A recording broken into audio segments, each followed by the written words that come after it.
It was like an earth forest in the fall, but it was not fall. The forest leaves were green and copper and purple and fiery red, and a wind sent patches of bright greenish sunlight dancing among the leaf shadows. The hunt party of the explorer filed along the narrow trail, guns ready, walking carefully, listening to the distant, half-familiar cries of strange birds. A faint crackle of static in their earphones indicated that a gun had been fired. "Got anything?" asked June Walton. The helmet intercom carried her voice to the ears of the others without breaking the stillness of the forest. "Took a shot at something," explained George Barton's cheerful voice in her earphones. She rounded a bend of the trail and came upon Barton standing peering up into the trees, his gun still raised. "It looked like a duck." "This isn't Central Park," said Hal Burton, his brother, coming into sight. His green spacesuit struck an incongruous note against the bronze and red forest. "They won't all look like ducks," he said soberly. "Maybe some will look like dragons. Don't get eaten by a dragon, June," came Max's voice, quietly, into her earphones. "Not while I still love you." He came out of the trees carrying the blood sample kit, and touched her glove with his, the grin on his ugly, beloved face barely visible in the mingled light and shade. A patch of sunlight struck a greenish glint from his fishbowl helmet. They walked on. A quarter of a mile back, the spaceship Explorer towered over the forest like a tapering skyscraper, and the people of the ship looked out of the viewplates at fresh winds and sunlight and clouds, and they longed to be outside.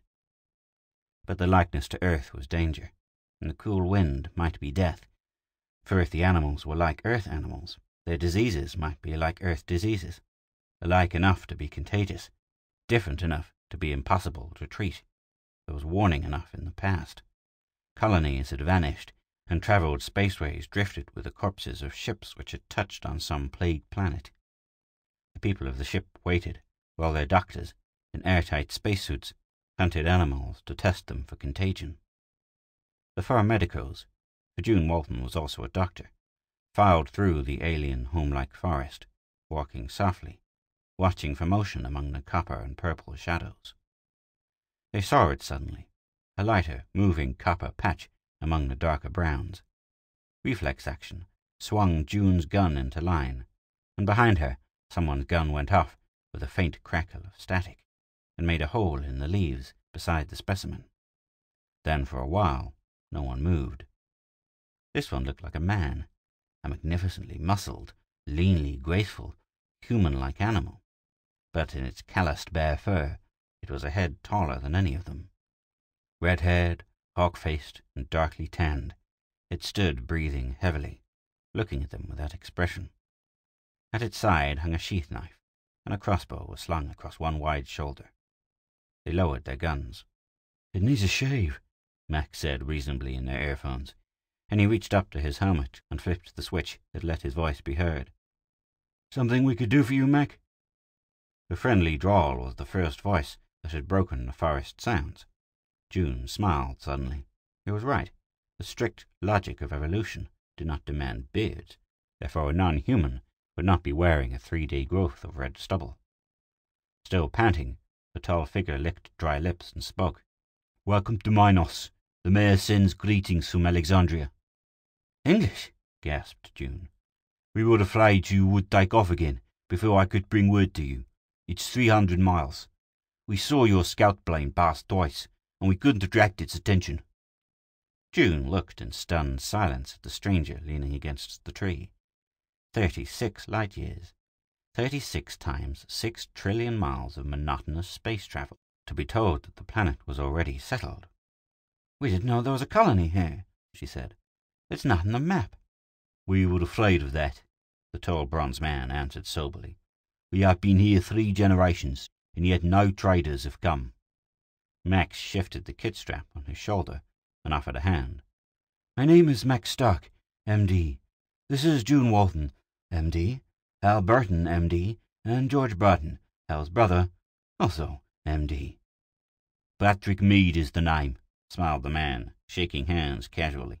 "Just a hunter and bridge carpenter myself. Never met any medicos before." The grip was effortless, But even through her air-proofed glove, June could feel that the fingers that touched hers were as hard as padded steel. What is the population of Minos?" she asked. He looked down at her curiously for a moment before answering. "Only 150, he smiled. "Don't worry, this isn't a city planet yet. There's room for a few more people." He shook hands with the Bartons quickly. "That is, you are people, aren't you?" he asked startlingly. "Why not?" said Max, with a poise that June admired. "Well, you are all so... Patrick Meade's eyes roamed across the faces of the group. "So varied." They could find no meaning in that, and stood puzzled. "I mean," Patrick said into the silence, "all these interesting different hair colors and face shapes and so forth." He made a vague wave with one hand, as if he'd run out of words, or was anxious not to insult them. "Joke?" Max asked, bewildered. June laid a hand on his arm. "No harm meant," she said to him over the intercom. "We're just as much of a shock to him as he is to us." She addressed a question to the tall colonist on outside sound. "What should a person look like, Mr. Meade?" He indicated her with a smile. "Like you." June stepped closer and stood looking up at him, considering her own description. She was tall and tanned, like him, had a few freckles, like him, and wavy red hair, like his. She ignored the brightly humorous blue eyes. "In other words," she said, "everyone on this planet looks like you and me." Patrick Meade took another look at their four faces and began to grin. "Like me, I guess, but I haven't thought of it before. I did not think that people could have different colored hair, or that noses would fit so many ways onto faces.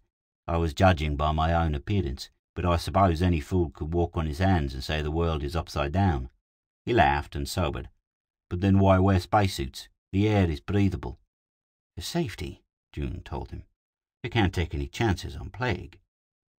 Pat Meade was wearing nothing but a loincloth and his weapons, and the wind ruffled his hair. He looked comfortable, and they longed to take off the stuffy spacesuits and feel the wind against their own skins. Minos was like home, like Earth, but they were strangers. "Plague," Pat Meade said thoughtfully. "We had one here. It came 2 years after the colony arrived, and killed everyone except the Meade families. They were immune. I guess we look alike, because we're all related, and that's why I grew up thinking that is the only way people can look." "What was the disease?" Hal Burton asked. "Pretty gruesome, according to my father. They called it the melting sickness. The doctors died too soon to find out what it was or what to do about it." "You should have trained for more doctors or sent to civilization for some." A trace of impatience was in George Barton's voice. Pat Meade explained patiently. "Our ship, with the power plant and all the books we needed, went off into the sky to avoid the contagion, and never came back. The crew must have died." Long years of hardship were indicated by that statement. A colony with electric power gone and machinery stilled, with key technicians dead and no way to replace them. June realized then the full meaning of the primitive sheath knife and bow. "Any recurrence of melting sickness?" asked Hal Burton. "No." "Any other diseases?"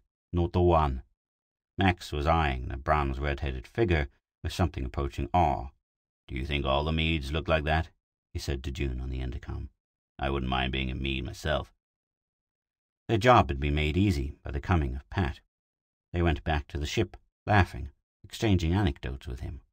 There was nothing now to keep Minos from being the home they wanted, except the melting sickness, and forewarned against it, they could take precautions. The polished silver and black column of the Explorer seemed to rise higher and higher over the trees as they neared it. Then its symmetry blurred all sense of specific size as they stepped out from among the trees and stood on the edge of the meadow looking up. "Nice," said Pat. "Beautiful." The admiration in his voice was warming. "It was a yacht," Max said, still looking up. "Second hand. An old-time beauty without a sign of wear.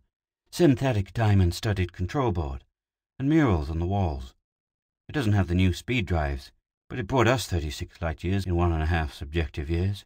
Plenty good enough." The tall, tanned man looked faintly wistful, and June realized that he had never had access to a full library, never seen a movie, never experienced luxury. He had been born and raised on Minos. "May I go aboard?" Pat asked hopefully.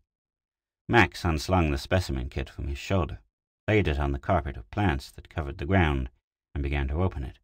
"Tests first," Hal Burton said. "We have to find out if you people still carry this so-called melting sickness. We'll have to demicrobe you and take specimens before we let you on board. Once on, you'll be no good as a check for what other Meads might have."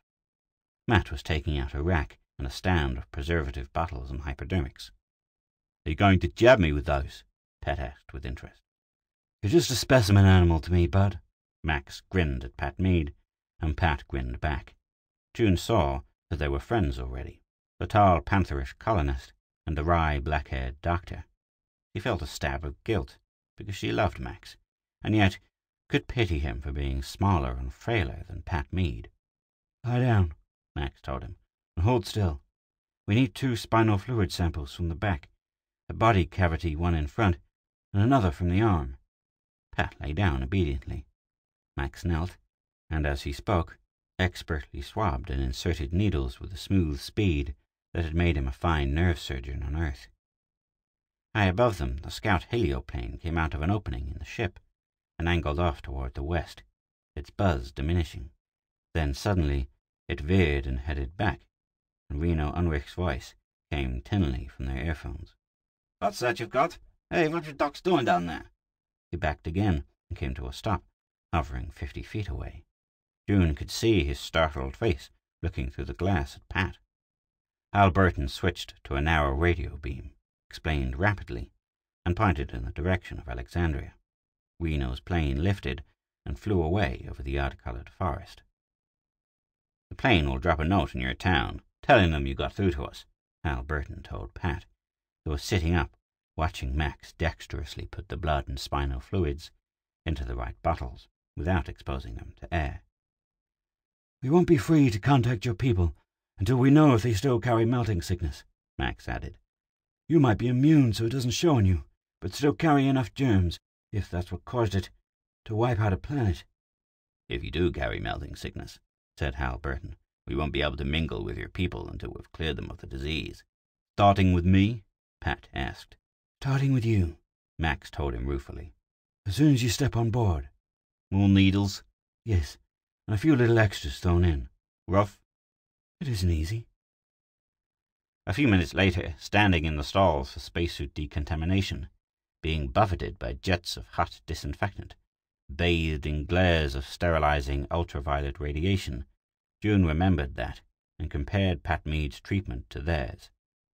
In the Explorer, stored carefully in sealed tanks and containers, was the ultimate multi-purpose curiole. It was a solution of enzymes so like the key catalysts of the human cell nucleus that it caused chemical derangement and disintegration in any non-human cell.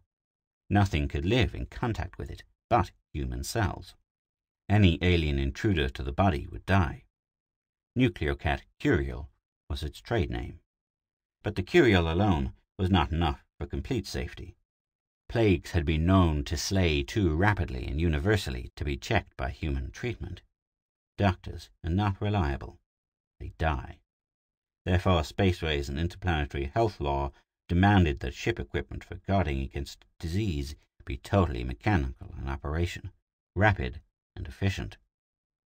Somewhere near them, in a series of stalls which led around and around like a rabbit maze, Pat was being herded from stall to stall by peremptory mechanical voices, directed to soap and shower, ordered to insert his arm into a slot which took a sample of his blood, given solutions to drink, bathed in germicidal ultraviolet, shaken by sonic blasts, breathing air thick with sprays of germicidal mists, being directed to put his arms into other slots where they were anesthetized and injected with various immunizing solutions.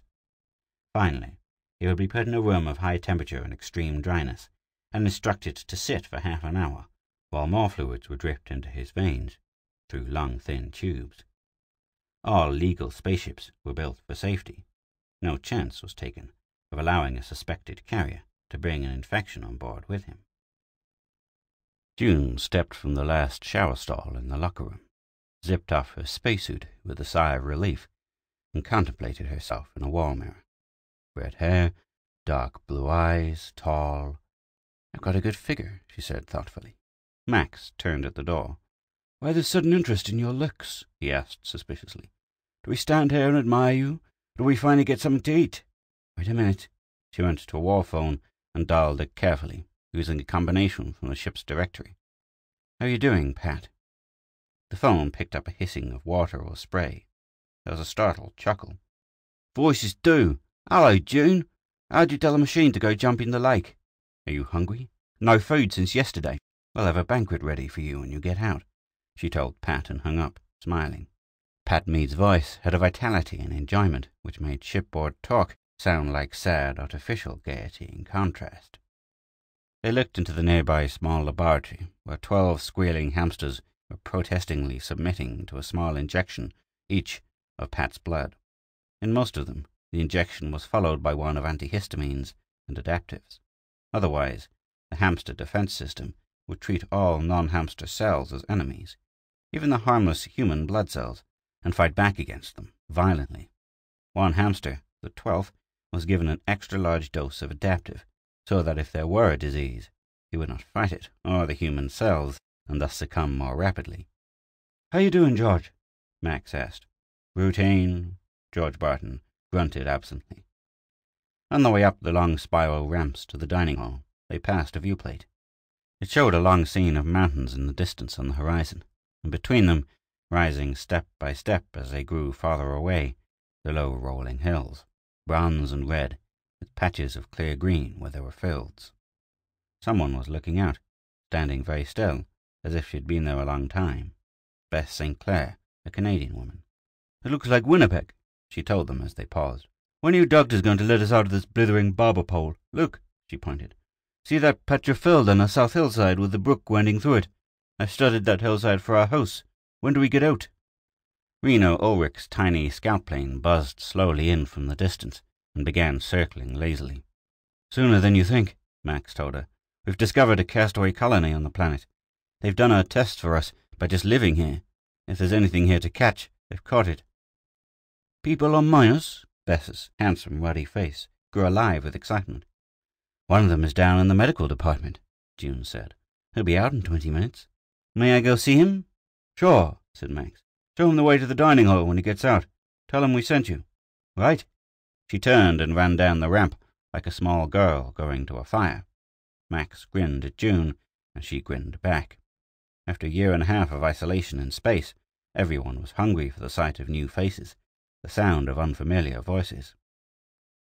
They climbed the last 2 turns to the cafeteria and entered to a rich, subdued blend of soft music and quiet conversations. The cafeteria was a section of the old dining room, left when the rest of the ship had been converted to living and working quarters, and it still had the original finely grained wood of the ceiling and walls, the sound absorbency, the soft music spools, and the intimate small light at each table, where people leisurely ate and talked. They stood in line at the hot foods counter, and behind her June could hear a girl's voice talking excitedly with a murmur of conversation. "New man, honest. I saw him through the replate when they came in. He's down in the medical department. A real frontiersman." The line drew abreast of the counters, and she and Max chose 3 heaping trays, starting with hydroponic mushroom steak, raised in the growing trays of water and chemicals, sharp salad bowl with rose tomatoes and aromatic peppers, tank-grown fish with special sauce, 4 different desserts, and assorted beverages. Presently they had 3 tottering trays successfully maneuvered to a table. Brant Sinclair came over. "I beg your pardon, Max, but they're saying something about Reno carrying messages to a colony of savages with the medical department. Will he be back soon, do you know?" Max smiled up at him, his square face affectionate. Everyone liked the shy Canadian. "He's back already. We just saw him come in." "Oh, fine," Sinclair beamed. "I had an appointment with him to go out and confirm what looks like a nice vein of iron to the northeast. Have you seen Bess? Oh, there she is." He turned swiftly and hurried away. A very tall man with fiery red hair came in, surrounded by an eagerly talking crowd of ship people. It was Pat Mead. He stood in the doorway, alertly scanning the dining room. Sheer vitality made him seem even larger than he was. Sighting June, he smiled and began to thread toward the table. "Look," said someone. "There's a colonist." "Shelia, A pretty, jewelled woman followed and caught his arm. "Did you really swim across a river to come here?" Overflowing with goodwill and curiosity, people approached from all directions. "Did you actually walk 300 miles? Come eat with us. Let me help choose your tray." Everyone wanted him to eat at their table. Everyone was a specialist and wanted data about Minos. They all wanted anecdotes about hunting wild animals with a bow and arrow. "He needs to be rescued," Max said. "He won't have a chance to eat." June and Max got up firmly, edged through the crowd, captured Pat, and escorted him back to their table. June found herself pleased to be claiming the hero of the hour. Pat sat in the simple, subtly designed chair and leaned back, almost voluptuously, testing the way it gave and fitted itself to him. He ran his eyes over the bright tableware and heaped plates. He looked around at the rich grained walls and soft lights at each table. He said nothing, just looking and feeling and experiencing. "When we build our town and leave the ship," June explained, "we will turn all the staterooms back into the lounges and ballrooms and cocktail bars that used to be inside." "Oh, I'm not complaining," Pat said negligently. He cocked his head to the music and tried to locate its source. "That's big of you," said Max, with gentle irony. They fell to, Pat beginning the first meal he had had in more than a day. Most of the other diners finished when they were halfway through, and began walking over, diffidently at first, then in another wave of smiling faces, handshakes, and introductions. Pat was asked about crops, about farming methods, about rainfall and floods, about farm animals and plant breeding, about the compatibility of imported earth seeds with local ground, about mines and strata. There was no need to protect him. He leaned back in his chair and drawled answers with the lazy ease of a panther.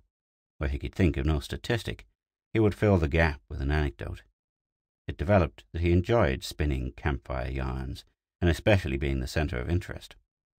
Between bouts of questions, he ate with undiminished and glowing relish.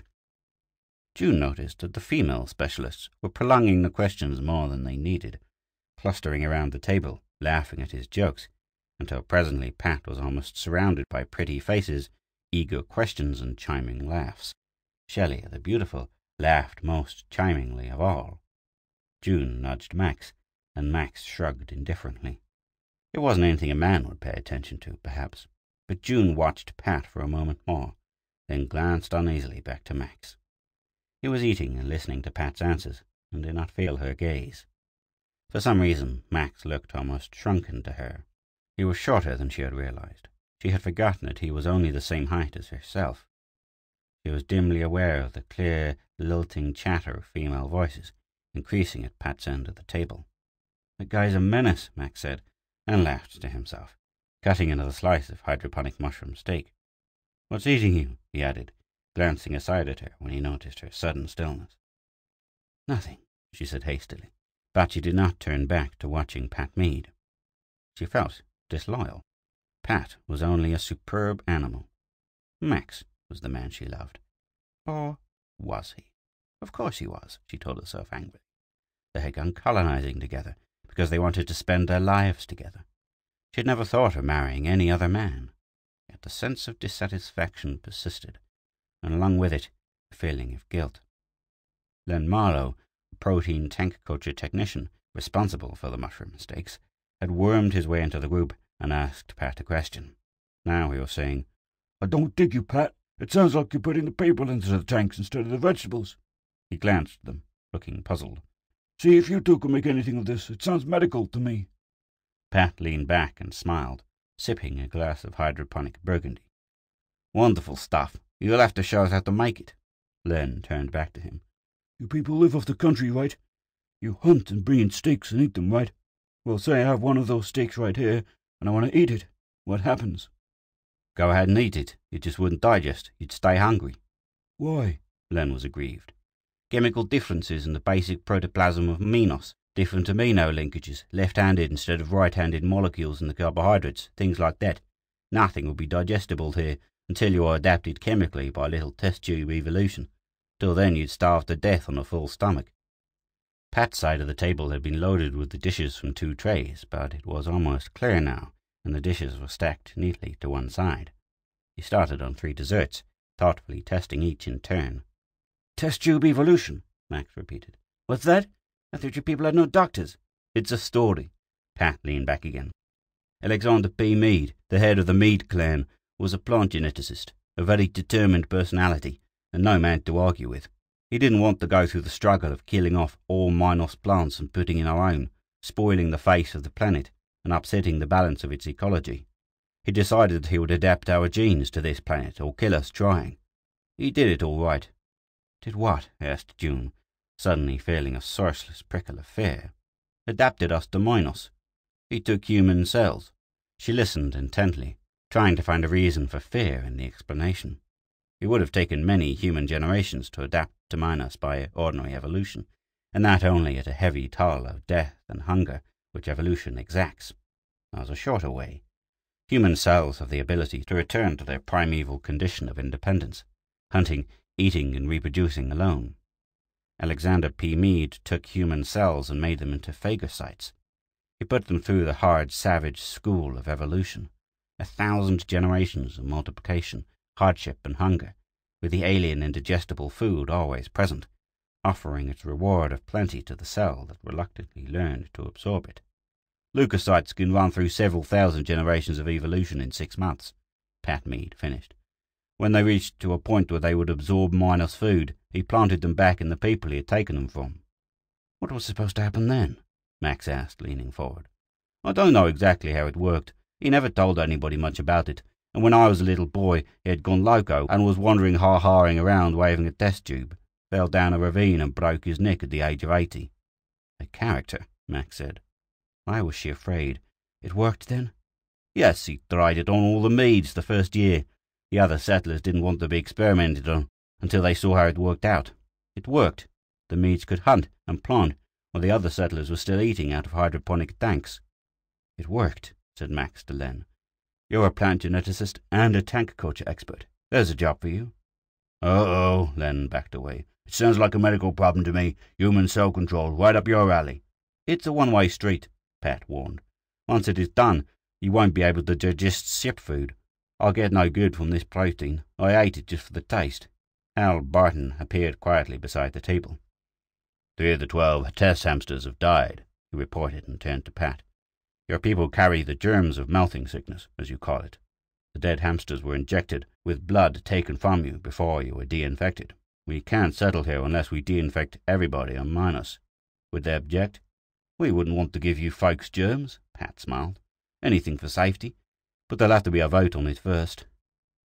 The doctors went to Reno Ulrich's table and walked with him to the hangar, explaining he was to carry the proposal to Alexandria, mingle with the people, be persuasive, and wait for them to vote before returning. He was to give himself shots of Curial every 2 hours, on the hour, or run the risk of disease. Reno was pleased. He had dabbled in sociology before retraining as a mechanic for the expedition. This gives me a chance to study their mores. He winked wickedly. I may not be back for several nights. They watched through the viewplate as he took off, and then went over to the laboratory for a look at the hamsters. 3 were alive and healthy, munching lettuce. 1 was the control. The other 2 had been given shots of Pat's blood before he entered the ship, but with no additional treatment. Apparently a hamster could fight off melting sickness easily if left alone. 3 was still feverish and ruffled, with a low red blood count, but recovering. The 3 dead ones had been given strong shots of adaptive and counterhistamine, so their bodies had not fought back against the attack. June glanced at the dead animals hastily and looked away again.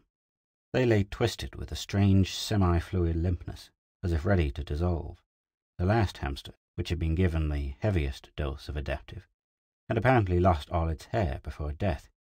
It was hairless and pink, like a stillborn baby. We can find no microorganisms, George Barton said. None at all. Nothing in the body that should not be there. Leukosis and anemia. Fever only for the ones that fought it off. He handed Max some temperature charts and graphs of blood counts. June wandered out into the hall. Pediatrics and obstetrics were her field. She left the cellular research to Max and just helped him with laboratory routine. A strange mood followed her out into the hall, then abruptly lightened. Coming toward her, busily telling a tale of adventure to the gorgeous Shelia Davenport, was a tall, red-headed, magnificently handsome man. It was his handsomeness which made Pat such a pleasure to look upon and talk with, she guiltily told herself, and it was his tremendous vitality. It was like meeting a movie hero in the flesh, or a hero to the pages of a book. Deerslayer, John Clayton, Lord Greystoke. She waited in the doorway to the laboratory, and made no move to join them, merely acknowledged the two with a nod and a smile, and a casual lift of the hand. They nodded and smiled back. "Hello, June," said Pat, and continued telling his tale, but as they passed, he lightly touched her arm. "Oh, pioneer," she said mockingly and softly to his passing profile, and knew that he had heard. That night she had a nightmare. She was running down a long corridor looking for Max, but every man she came to was a big bronze man with red hair and bright blue eyes, who grinned at her. The pink hamster. She woke suddenly, feeling as if alarm bells had been ringing, and listened carefully. There was no sound. She had had a nightmare, she told herself, but alarm bells were still ringing in her unconscious. Something was wrong. Lying still and trying to preserve the images, she groped for a meaning, but the mood faded under the cold touch of reason. Damn intuitive thinking. A pink hamster. Why did the unconscious have to be so vague? She fell asleep again and forgot. They had lunch with Pat Mead that day, and after it was over, Pat delayed June with a hand on her shoulder and looked down at her for a moment. "I want you, June," he said, and then turned away, answering the hails of a party at another table as if he had not spoken. She stood shaken, and then walked to the door where Max waited. She was particularly affectionate with Max the rest of the day, and it pleased him. He would not have been if he had known why. She tried to forget Pat's blunt statement. June was in the laboratory with Max, watching the growth of a small tank culture of the alien protoplasm from a Minos weed, and listening to Len Marlowe pour out his troubles. "And Elsie tags around after that big goof all day listening to his stories, and then she tells me I'm just jealous, I'm imagining things." He passed his hand across his eyes. "I came away from Earth to be with Elsie. I'm getting a headache. Look, can't you persuade Pat to cut it out, June? You and Max are his friends." "Here, have an aspirin," June said. "We'll see what we can do." "Thanks." Len picked up his tank culture and went out. Not at all cheered. Max sat brooding over the dials and meters at his end of the laboratory, apparently sunk in thought. When Len had gone, he spoke almost harshly. "Why encourage the guy? Why let him hope?" "Found out anything about the differences in protoplasm?" She evaded. "Why let him kill himself? What chance has he got against that hunk of muscle and smooth talk?" "But Pat isn't after Elsie," she protested. "Every scatterbrained woman on the ship is trailing after Pat, with her tongue hanging out. Brand St. Clair is in the bar right now. He doesn't say what he is drinking about, but do you think Pat is resisting all these women crowding down on him?" "There are other things besides looks and charm," she said, grimly trying to concentrate on a slide under her binocular microscope. "Yeah, and whatever they are, Pat has them too. Who's more competent to support a woman and a family on a frontier planet than a handsome bruiser who was born here?"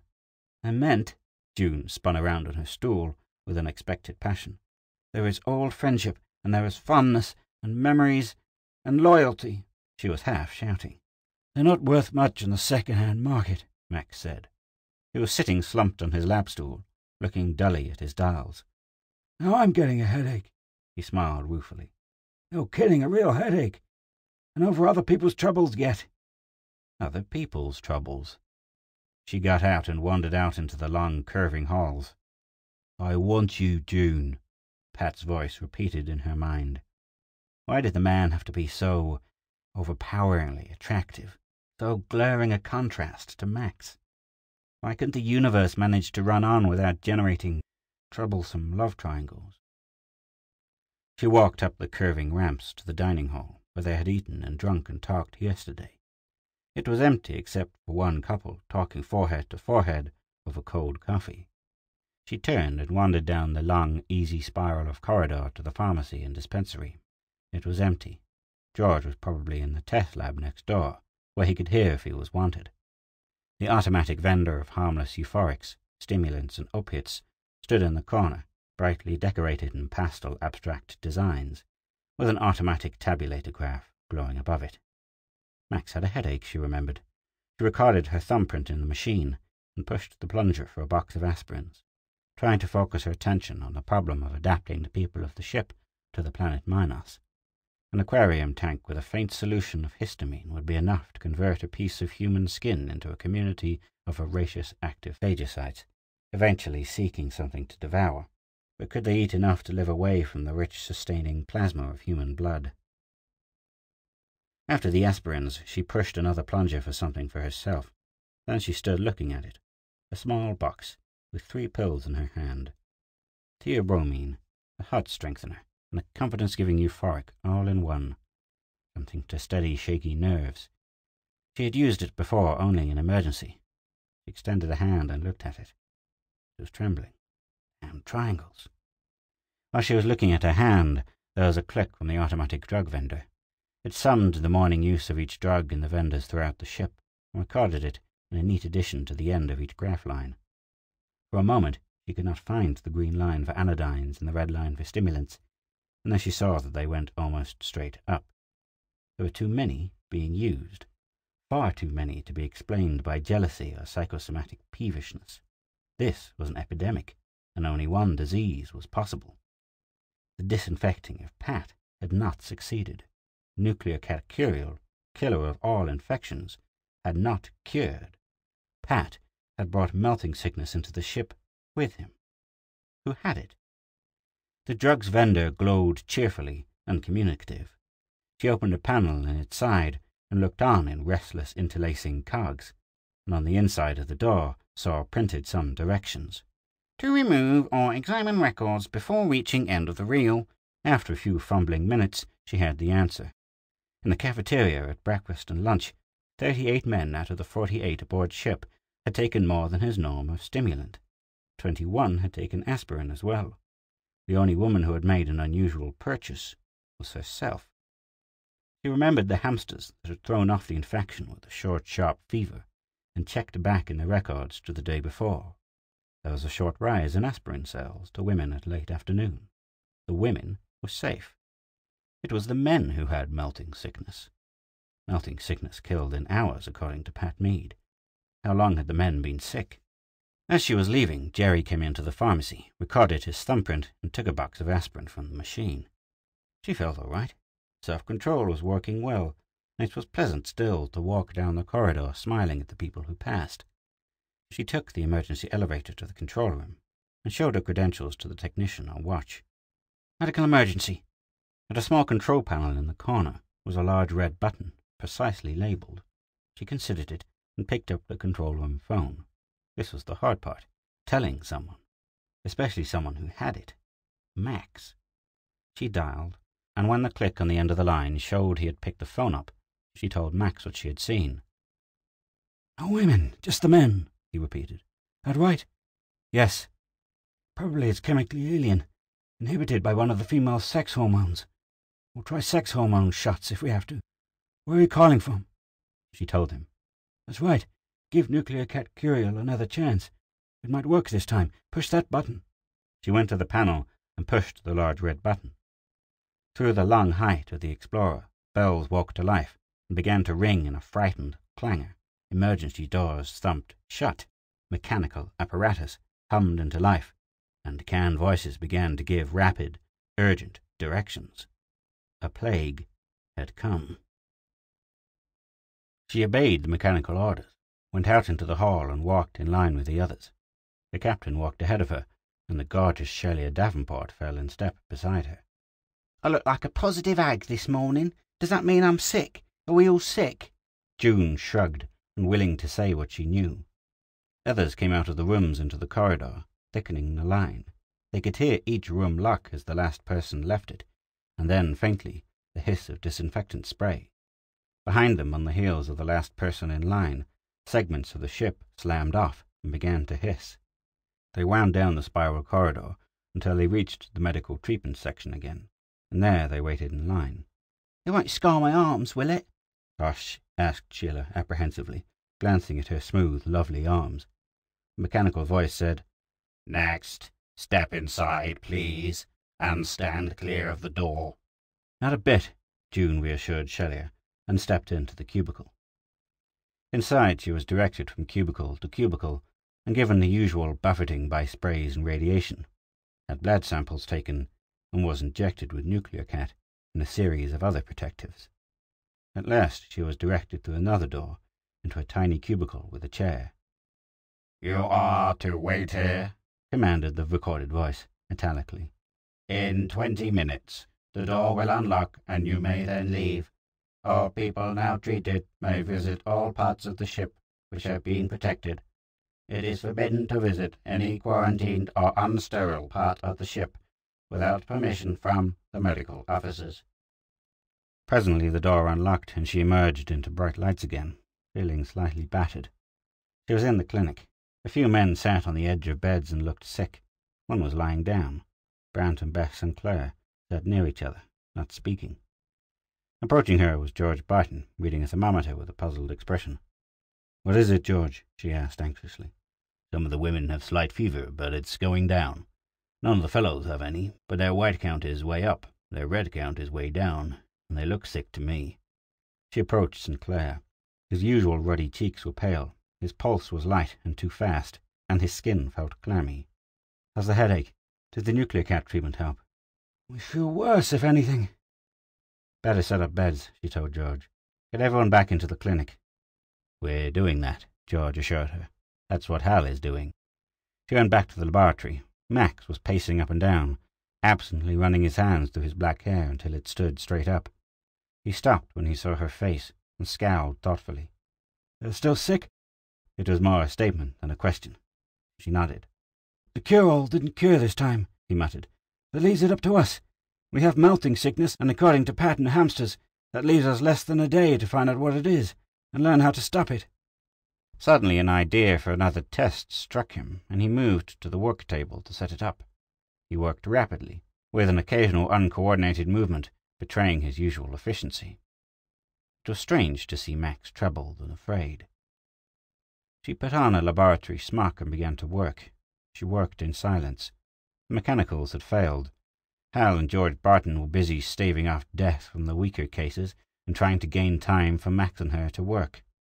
The problem of the plague had to be solved by the two of them alone. It was in their hands. Another test. No results. Max's hands were shaking, and he stopped a moment to take stimulants. She went into the ward for a moment, found Bess, and warned her quietly to tell the other women to be ready to take over if the men became too sick to go on. But tell them calmly. They don't want to frighten the men. She lingered in the ward long enough to see the word spread among the women in a widening wave of paler faces and compressed lips. Then she went back to the laboratory. Another test. There was no sign of a microorganism in anyone's blood, merely a growing horde of leukocytes and phagocytes, prowling as if mobilized to repel invasion. Len Marlowe was wheeled in unconscious, with Hal Barton's written comments and conclusions pinned to the blanket. "I don't feel so well myself," the assistant complained. "The air feels thick.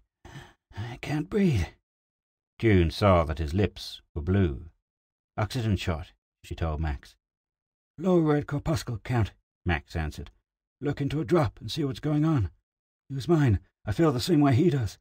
She took 2 drops of Max's blood. Count was low, falling too fast. Breathing is useless without the proper minimum of red corpuscles in the blood. People below that minimum die of asphyxiation, although their lungs are full of pure air. The red corpuscle count was falling too fast. The time she and Max had to work in was too short. "Pump some more CO2 into the air system," Max said urgently over the phone. "Get some into the men's end of the ward." She looked through the microscope at the live sample of blood. It was a dark, clear field, and bright, moving things spun and swirled through it, but you could see nothing that did not belong there. "Hal," Max called over the general speaker system, "cut the other treatments. Check for accelerating anemia. Treat it like monoxide poisoning. CO2 and oxygen." She reached into a cupboard under the work table, located 2 cylinders of oxygen, cracked the valves and handed one to Max and one to the assistant. Some of the bluish tint left the assistant's face as he breathed, and he went over to the patient with reawakened concern. "Not breathing, Doc." Max was working at the desk, muttering equations of hemoglobin catalysis. "Len's gone, Doc." the assistant said more loudly. Artificial respiration, and get him into a regeneration tank, said June, not moving from the microscope. Hurry! Hal will show you how. The oxidation and mechanical heart action in the tank will keep him going. But anyone in a tank who seems to be dying, get some women to help you. Give them Hal's instructions. The tanks were ordinarily used to suspend animation in a nutrient bath during the regrowth of any diseased organ. It could preserve life in an almost totally destroyed body during the usual disintegration and regrowth treatments for cancer and old age, and it could encourage healing as destruction continued, but they could not prevent ultimate death as long as the disease was not conquered. The drop of blood in June's microscope was a great dark field, and in the foreground, brought to gargantuan solidity by the stereo effect, drifted neat saucer shapes of red blood cells. They turned end for end, floating by the humped misty mass of a leukocyte which was crawling on the cover glass. There were not enough red corpuscles, and she felt that they grew fewer as she watched. She fixed her eye on one, not blinking, in fear that she would miss what might happen. It was a tidy red button, and it spun as it drifted, the current moving it aside in a curve as it passed by the leukocyte. Then abruptly the cell vanished. June stared numbly at the place where it had been. Behind her, Max was calling over the speaker system again. Dr. Stark speaking. Any technician who knows anything about the life tanks, start bringing more out of storage and set them up. Emergency. We may need 47, June said quietly. We may need 47, Max repeated to the ship in general. His voice did not falter. Set them up along the corridor. Hook them in on extension lines. His voice filtered back from the empty floors above in a series of dim echoes. What he had said meant that every man on board might be on the point of heart stoppage. June looked blindly through the binocular microscope, trying to think. Out of the corner of her eyes, she could see that Max was wavering and breathing more and more frequently of the pure, cold, burning oxygen of the cylinders. In the microscope, she could see that there were fewer red cells left alive in the drop of his blood. The rate of fall was accelerating. She didn't have to glance at Max to know how he would look. Skin pale, black eyebrows and keen brown eyes slightly squinted in thought, a faint ironical grin twisting the bluing lips. Intelligent, thin, sensitive, his face was part of her mind. It was inconceivable that Max could die. He couldn't die. He couldn't leave her alone. She forced her mind back to the problem. All the men of the Explorer were at the same point, wherever they were. Moving to Max's desk, she spoke into the intercom system. "Bess, send a couple of women to look through the ship, room by room, with a stretcher. Make sure all the men are down here." She remembered Reno. "Sparks, heard anything from Reno? Is he back?" Sparks replied weakly after a lag. "Last I heard from Reno was a call this morning. He was raving about mirrors, and Pat Mead's folks are not being real people, just carbon copies, and claiming he was crazy, and I should send him the psychiatrist. I thought he was kidding. He didn't call back." "Thanks, Sparks." Reno was lost. Max dialed and spoke to the bridge over the phone. "Are you okay up there? Forget about engineering controls. Drop everything and head for the tanks where you can still walk." June went back to the work table and whispered into her own phone. "Bess, send up a stretcher for Max. He looks pretty bad." There had to be a solution. The life tanks could sustain life in a damaged body, encouraging it to regrow more rapidly, but they merely slowed death as long as the disease was not checked. The postponement could not last long, for destruction could go on steadily in the tanks until the nutritive solution would hold no life except the triumphant microscopic killers that caused melting sickness. There were very few red blood corpuscles in the microscope field now, incredibly few. She tipped the microscope, and they began to drift, spinning slowly. A lone corpuscle floated through the center. She watched it as the current swept it in an arc past the dim, off-focus bulk of the leukocyte. There was a sweep of motion, and it vanished. For a moment it meant nothing to her. Then she lifted her head from the microscope and looked around. Max sat at his desk, head in hand, his rumpled short black hair sticking out beneath his fingers at odd angles. A pencil and a pad, scrawled with formulas, lay on the desk before him. She could see his concentration in the rigid set of his shoulders. He was still thinking. He had not given up.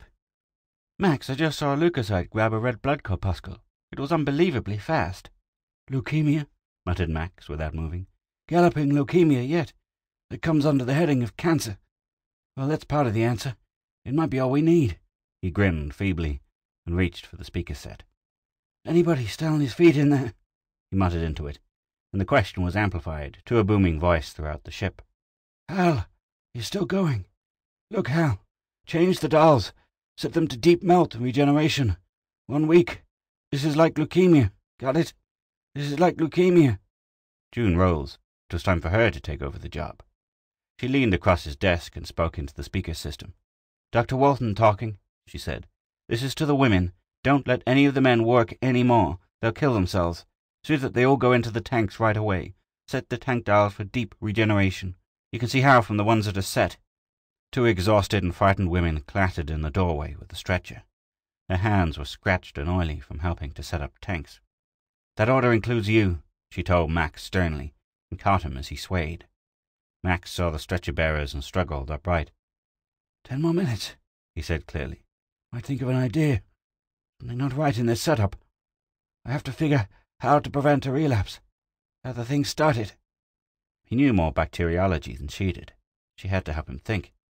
She motioned the bearers to wait, fixed a breathing mask for Max from a cylinder of CO2, and the opened one of oxygen. Max went back to his desk. She walked up and down, trying to think, remembering the hamsters. The melting sickness, it was called. Melting. She struggled with an impulse to open a tank which held one of the men. She wanted to look in, see if that would explain the name. Melting sickness. Footsteps came, and Pat Meade stood uncertainly in the doorway. Tall, handsome, rugged, a pioneer. "Anything I can do?" he asked. She barely looked at him. "You stay out of the way, we're busy." "I'd like to help," he said. "Very funny." She was vicious, enjoying the whip of her words. "Every man is dying because you're a carrier, and you want to help?" He stood nervously, clenching and unclenching his hands. "A guinea pig, maybe. I'm immune, all the Meads are." "Go away!" God, why couldn't she think? What makes a Mead immune? "Oh, let him alone," Max muttered. "Pat hasn't done anything." He went waveringly to the microscope, took a tiny sliver from his finger, suspended it in a slide, and slipped it under the lens, with detached, habitual dexterity. "Something funny going on," he said to June. "Symptoms don't feel right." After a moment, he straightened and motioned for her to look. "Leukocytes, phagocytes." He was bewildered. "My own." She looked in, and then looked back at Pat in a growing wave of horror. "They're not your own, Max," she whispered. Max rested a hand on the table to brace himself, put his eye to the microscope, and looked again. June knew what he saw. Phagocytes, leukocytes, attacking and devouring his tissues in a growing, incredible horde, multiplying insanely.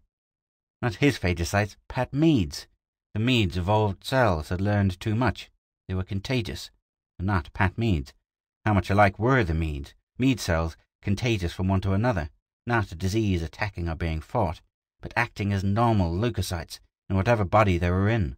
The leukocytes of tall red-headed people, finding no strangeness in the bloodstream of any of the tall red-headed people. No strangeness. A totipotent leukocyte finding its way into cellular wombs. The womb-like life tanks. For the men of the Explorer, a week's cure with deep melting to de-differentiate the leukocytes and turn them back to normal tissue, then regrowth and reforming from the cells that were there. From the cells that were there. From the cells that were there. Pat! Pat! "I know." Pat began to laugh, his face twisted with sudden understanding. "I understand. I get it. I'm a contagious personality. That's funny, isn't it?" Max rose suddenly from the microscope and lurched toward him, fists clenched. Pat caught him as he fell, and the bewildered stretcher-bearers carried him out to the tanks. For a week, June tended the tanks. The other women volunteered to help, but she refused. She said nothing, hoping her guess would not be true. "Is everything all right?" Elsie asked her anxiously. "How is Jerry coming along?" Elsie looked haggard and worn, like all the women, from doing the work that the men had always done. "He's fine," June said tonelessly. shutting tight the door of the tank room. "They're all fine." "That's good," Elsie said, but she looked more frightened than before. June firmly locked the tank room door, and the girl went away. The other women had been listening, and now they wandered back to their jobs, unsatisfied by June's answer, but not daring to ask for the actual truth. They were there whenever June went into the tank room, and they were still there, or relieved by others, June was not sure, when she came out. And always some of them asked the unvarying question for all the others, and June gave the unvarying answer. But she kept the key. Then the day of completion came. June told no one of the hour. She went into the room, as on the other days, locked the door behind her, and there was the nightmare again.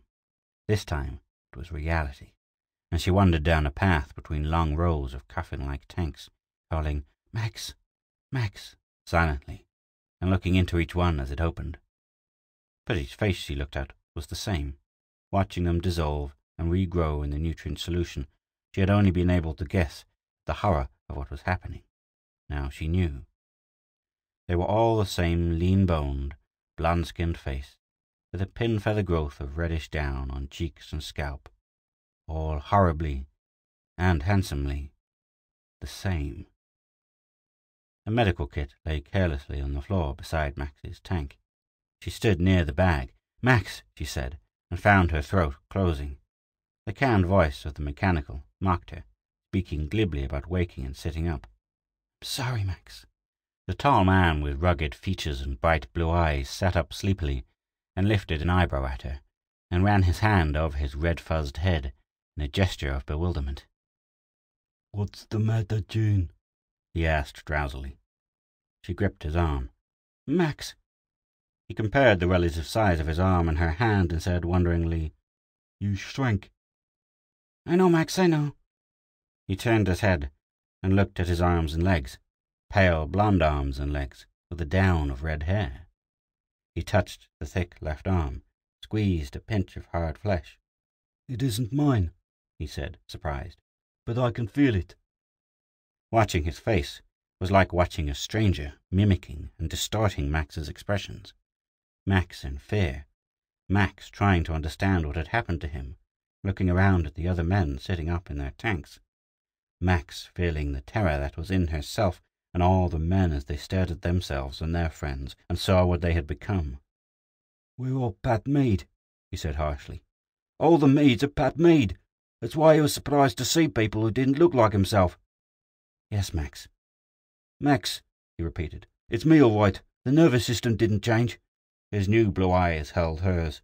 "My love didn't either. Did yours? Did it, June?" "No, Max." But she couldn't know yet. She had loved Max with the thin, ironic face, the rumpled black hair, and the twisted smile that never really hid his quick sympathy. Now he was Pat Mead. Could he also be Max? "Of course I still love you, darling." He grinned. It was still the wry smile of Max, though fitting strangely on the handsome, new, blonde face. "Then it isn't so bad. It might even be pretty good. I envied him, this big muscular body. If Pat or any of these Meads so much as looks at you, I'm going to knock his block off, understand?" She laughed, and couldn't stop.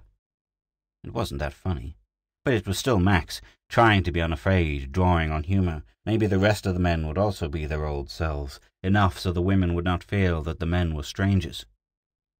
Behind her, male voices spoke characteristically. She did not have to turn to know which was which. "This is one way to keep a guy from stealing your girl." That was Len Marlowe. "I've got to write down all my reactions." Al Burton. "Now I can really work that hillside vein of metal." St. Clair. Then others complaining, swearing, laughing bitterly at the trick that had been played on them, and their flirting, tempted women. She knew who they were. Their women would know them apart too. "We'll go outside," Max said. "You and I. Maybe the shock won't be so bad to the women after they see me." He paused. "You didn't tell them, did you?" "I couldn't. I wasn't sure. I was hoping I was wrong." She opened the door and closed it quickly. There was a small crowd on the other side. "Hello, Pat," Elsie said uncertainly, trying to look past them into the tank room before the door shut. I'm not Pat. I'm Max," said the tall man with the blue eyes and the fuzz-reddened skull. "Listen." "Good heavens, Pat, what happened to your hair?" Shelia asked. "I'm Max," insisted the man with the handsome face and the sharp blue eyes. "Don't you get it? I'm Max Stark. The melting sickness is mead cells. We caught them from Pat. They adapted us to Minos. They also changed us all into Pat Mead." Women stared at him, at each other. They shook their heads. "They don't understand," June said. I couldn't have if I hadn't seen it happening, Max." "It's Pat," said Shelia, dazedly stubborn. "He shaved off his hair. It's some kind of joke." Max shook her shoulders, glaring down at her face. "I'm Max Stark. They all look like me. Do you hear? It's funny, but it's not a joke. Laugh at us, for God's sake." "It's too much," said June. "They'll have to see." She opened the door and let them in. They hurried past her to the tanks, looking at 46 identical blonde faces, beginning to call in frightened voices. "Jerry! Harry! Lee, where are you, sweetheart?" June shut the door on the voices that were growing hysterical, the women terrified and helpless, the men shouting to let the women know who they were. "It isn't easy," said Max, looking down at his own thick muscles. "But you aren't changed and the girls aren't. That helps." Through the muffled noise and hysteria, a bell was ringing. "It's the airlock," June said. Peering in the viewplate were 9 Meads from Alexandria. To all appearances, 8 of them were Pat Mead at various ages, from 15 to 50, and the other was a handsome, leggy, red-headed girl who could have been his sister. Regretfully, they explained through the voice tube that they had walked over from Alexandria to bring news that the plane pilot had contracted melting sickness there and had died. They wanted to come in. June and Max told them to wait and returned to the tank room. The men were enjoying their new height and strength, and the women were bewilderedly learning that they could tell one Pat Mead from another by voice, by gesture of face or hand. Panic was gone. In its place was a dull acceptance of the fantastic situation. Max called for attention. "There are 9 Meads outside who want to come in. They have different names, but they're all Pat Mead." They frowned or looked blank, and George Barton asked, "Why didn't you let them in? I don't see any problem." "One of them," said Max soberly, "is a girl, Patricia Mead. The girl wants to come in." There was a long silence, while the implications settled to the fear center of the women's minds. Shelia, the beautiful, felt it first. She cried, "No, please don't let her in." There was real fright in her tone, and the women caught it quickly. Elsie clung to Jerry, begging, "You don't want me to change, do you, Jerry? You like me the way I am. Tell me you do." The other girls backed away. It was illogical, but it was human. June felt terror rising in herself. She held up her hand for quiet and presented the necessity to the group. "Only half of us can leave Minos," she said. "The men cannot eat ship food. They've been conditioned to this planet. We women can go, but we would have to go without our men. We can't go outside without Contagion, and we can't spend the rest of our lives in quarantine inside the ship. George Barton is right. There is no problem." "But we'd be changed," Shelia shrilled. "I don't want to become a Mead. I don't want to be somebody else." She ran to the inner wall of the corridor. There was a brief hesitation, and then, one by one, the women fled to that side, until there were only Bess, June, and 4 others left. "See!" cried Shelia. "A vote! We can't let the girl in." No one spoke. To change, to be someone else, the idea was strange and horrifying. The men stood uneasily glancing at each other, as if looking into mirrors, and against the wall of the corridor the women watched in fear and huddled together, staring at the men. One man in 47 poses. One of them made a beseeching move toward Elsie, as she shrank away. "No, Jerry, I won't let you change me." Max stirred restlessly, the ironic smile that made his new face his own, unconsciously twisting into a grimace of pity.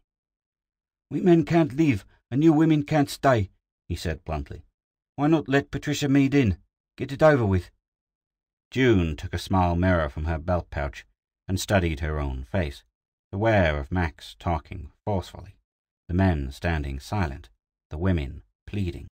Her face, her own face, with its dark blue eyes, small nose, long mobile lips. The mind and the body are inseparable. The shape of a face is part of the mind. She put the mirror back. "I'll kill myself," Shelia said. Shelia was sobbing. "I'd rather die." "You won't die," Max was saying. "Can't you see there's only one solution?"